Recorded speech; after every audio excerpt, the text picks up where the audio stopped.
ideal es que tú puedes controlar la mente de las personas de la manera que actúen como tú quieras. Bueno, eso. Y ahora el discurso. El discurso es un acto social, como yo acabo de decir, la pragmática, etc. Sabemos. El discurso es también una práctica social, es también un acto. Entonces, sí, con el control sobre los actos de las otras personas también podemos controlar su discurso. Eso también es una forma de controlar las prácticas sociales de las personas, ¿cierto? Entonces, sí, aplicando una teoría del poder en el discurso y la comunicación, podemos controlar los discursos de las otras personas. Eso es una cosa esencial. No solamente porque es una actividad práctica o social esencial en la sociedad humana, pero ¿por qué? Porque es precisamente a través del discurso que controlas la mente de las personas. El discurso es interfaz, bisagra, entre poder y mente. ¿De acuerdo? La única manera que tú puedes controlar la mente de las otras personas es a través del discurso. A través de persuasión, manipulación, etcétera, etcétera. Educación también, por cierto. Obviamente hay control bueno y control malo. Y lo que queremos obviamente en educación es el control bueno, que aprendan de nosotros. Pero entonces, importante es control, tiene que ver con controlar prácticas sociales, específicamente prácticas comunicativas como el discurso. ¿Y por qué eso es tan importante? Porque a través de ese discurso tú puedes controlar la mente de las personas, sus opiniones, actitudes, conocimientos, ideologías, normas, valores, etcétera, etcétera. Y eso es fundamental. Porque una vez que tú controlas la mente de las personas, tú puedes indirectamente controlar sus actos. Ellos actúan como tú quieras. Y eso es un resumen de todo lo que vamos a hacer ahora. Bueno, otra cosa importante del poder. Poder normalmente tiene una base social. La gente tiene poder porque dinero, tierra, fuerza militar, etc. Entonces hay, por ejemplo, recursos sociales y recursos materiales, como dinero. Alguien tiene poder por ser rico. Uno tiene poder por tener tierra. Uno tiene poder, como la policía, por tener fuerza, etc. Pero, otra vez, en una sociedad democrática hay otras formas de poder, que es el poder simbólico. El hecho que tú tienes un recurso fundamental que ni es dinero, ni tierra, ni etcétera, etcétera, y ese, por ejemplo, es fama, como estrellas de cine, etcétera. ¿Y qué tienen los profesores como recurso fundamental? Conocimiento, teóricamente por lo menos. Entonces, conocimiento es un recurso fundamental de poder. Por eso nosotros nos pagan para hablar aquí y para dar clase, y los estudiantes teóricos tienen por lo menos conocimiento, y por eso nosotros estamos educando, lo cual es el poder que tenemos. Un periodista, una periodista que tiene, que es su recurso de poder, información. Tiene una cosa que nosotros no tenemos y por eso pagamos cada día cuando son pesos para el periódico 2000, algo así. Así, tú pagas para ese tipo de conocimiento en la televisión, en el periódico, etc. Es un recurso importante de poder. El periódico tiene poder porque tiene información que nosotros no tenemos y pagamos cada día un poco de dinero para eso. ¿Sí? Y los profesores para comunicar su conocimiento a los alumnos, etc. Pero hay otra cosa que yo quiero enfatizar.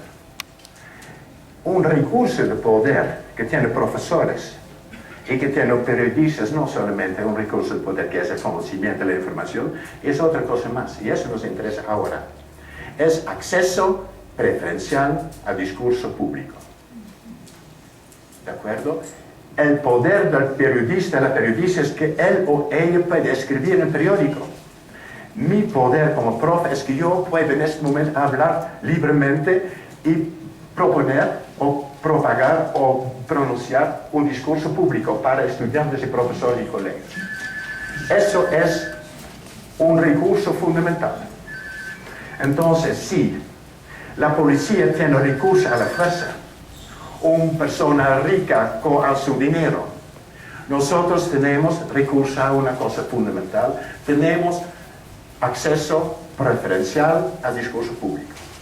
Y tener recurso preferencial al discurso público, porque eso es tan importante, porque eso indirectamente quiere decir que tenemos acceso preferencial para los argumentos, ¿cierto? Entonces eso es una cosa fundamental. A través del acceso preferencial al discurso público tenemos también acceso preferencial a la mente de las personas.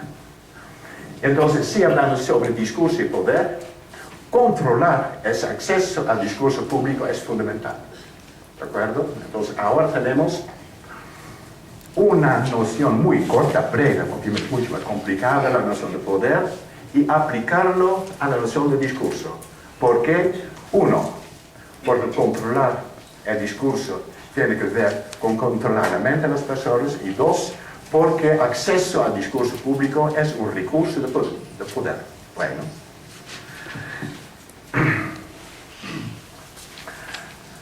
Ahora, ¿cómo aplicar esa teoría del poder al discurso? Entonces, hay tres dimensiones, o bien etapas para hacerlo. La primera etapa es controlar la producción del discurso.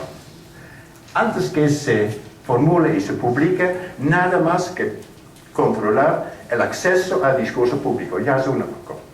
La otra cosa es controlar el discurso mismo, Y tercero, controlar las consecuencias del discurso sobre la mente de la gente. Tres etapas: la preparación del discurso, el discurso mismo y sus consecuencias. ¿Sí? Eso tenemos que analizar ahora.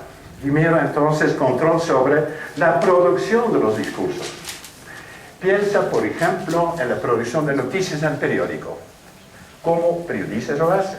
Bueno, ellos van a instituciones como universidades, hablan con gente importante como rectores, etc. Entonces, ellos tienen una idea sobre lo que pasa en la universidad, etc. Entonces, ellos tienen acceso a presidentes, rectores, gente importante, pero también otros periodistas, internet, etc. Ellos tienen acceso a muchos lugares donde normalmente hay noticias. ¿De acuerdo?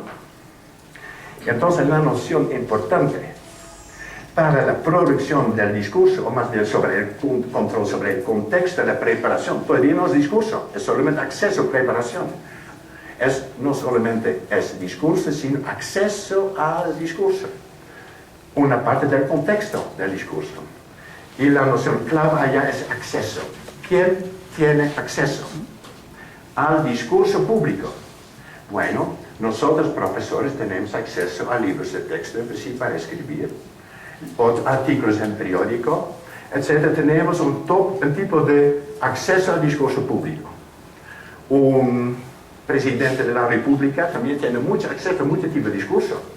Si él dice, me gusta hablar, vienen no sé cuántos periodistas para escuchar y escribir, copiar, etc. así.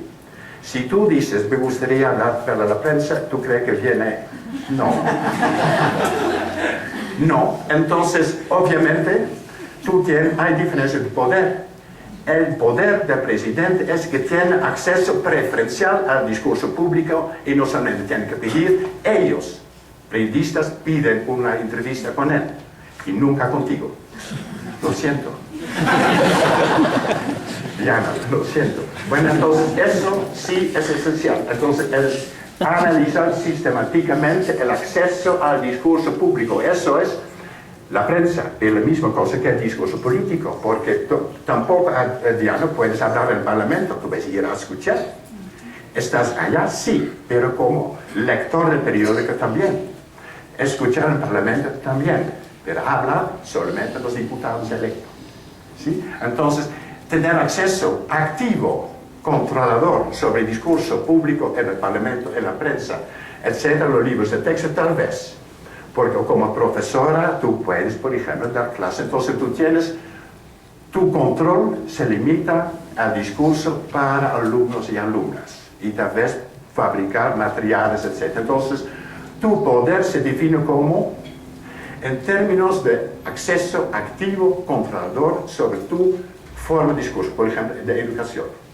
¿Sí? Entonces, ahora tenemos una definición muy interesante de poder, que no es en términos de cuánto dinero, o términos de cuánto poder, cuánto divisiones de ejército, sino en términos de qué tipo de discurso tenemos como control, que tenemos acceso activo. Es una forma de poder.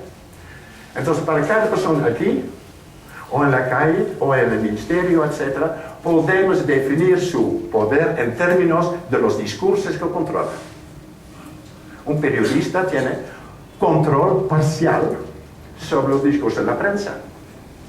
Entonces, pero es el director del periódico que dice, tú tienes que entrevistar al presidente, no es el reportero mismo. ¿De acuerdo? Entonces, allá el poder distribuido entre director, editor y reporteros. Entonces, no es todo el poder del periodista. Entonces, uno de los aspectos del análisis contextual del discurso es analizar esa preparación, el acceso al discurso público. ¿Cuáles son las modalidades de acceso al discurso público? ¿Quién puede hablar? ¿Con quién? ¿Dónde? ¿Qué tipo? ¿Cuál es la interacción exactamente de la entrevista? ¿Quién pregunta? ¿Con qué tipo de cortesía? Obviamente, si te hacen una entrevista a ti, será con mucho menos cortesía que cuando están entrevistando al presidente de la República, etc. ¿De acuerdo? Entonces, las entrevistas son diferentes.